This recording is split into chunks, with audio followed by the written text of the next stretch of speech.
Hello guys, today we will discuss about services and HTTP service call with the JSON data. Okay. This is the part 13 tutorial. We will switch to Visual Studio Code.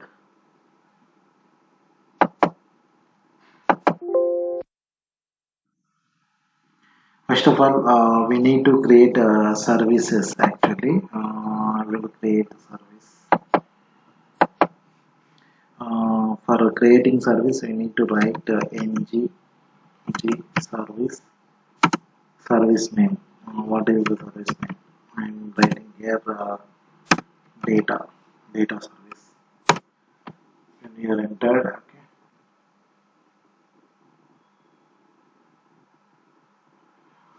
Okay, it is there. We need to write one more service name. Already it is there. I'm writing some department service.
Next,